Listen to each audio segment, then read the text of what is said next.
Okay, so I ran out of time. But what I wanted to say was that I just feel very grateful that that was the experience I had. I still can't believe it. I still can't believe it, because I felt like in Bodhi's birth, there were so many things that came up that I wasn't expecting. And with this one, it was very healing in a sense, because everything went as I had envisioned it in my head, but even better. Like, it was I was hoping for an 8-hour labor and I got a 3-hour labor. I wanted to birth in the water and I got to birth in the water. I got to have my 2 best friends with me. My husband was amazing. My midwife was absolutely phenomenal and sensational and so strong and exactly the right kind of personality that I needed there. I never felt out of control. The most challenging part for me was the walk from the car to the birth center, that 5 minutes, because I really felt like maybe I would have the baby there, and there were just no breaks at that point. But the sensation was very different from the rest of the labor.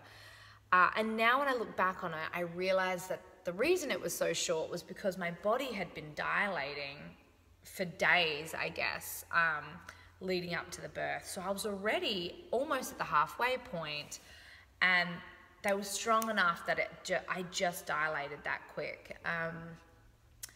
And I got to labor at home, and my son was there. I had planned on Bodhi being there for the actual birth, but it didn't end up that way, because he was still being driven down from my house when my friend Cassandra got the phone call saying she's had the baby already. Meanwhile, my birth photographer was on a flight coming down to shoot me during my labor. And so she arrived at Adelaide Airport, and Cassandra went to pick her up, and Cass was like, I'm sorry, she had the baby already.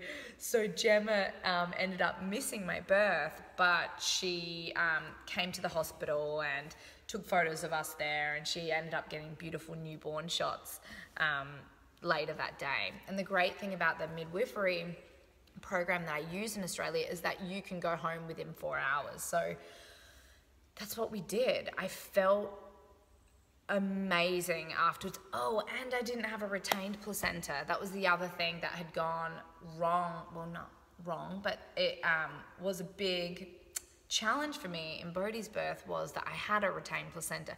This time round, it came out totally fine, easy. And I'm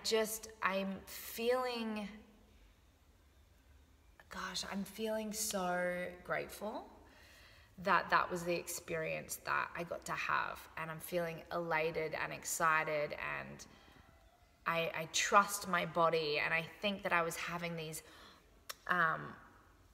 feelings of maybe my body doesn't go into spontaneous labor. Maybe I'm going to have to get induced. Maybe this is going to happen. Maybe that's going to happen. What are the complications that are going to arise? Because so many things happened in my birth with Bodhi that were complicated. And so I feel like I got to have that healing birth experience that I think you hope for after you've had one that has not gone to plan. And also Mark always says that this is Forrest's little personality. I mean, this is how he chose to come earthside. He is, Bodhi is such a big personality and so bright and funny, and look at me. He is so spunky, his personality. And so far, my observations of Forrest is that he's just really chill.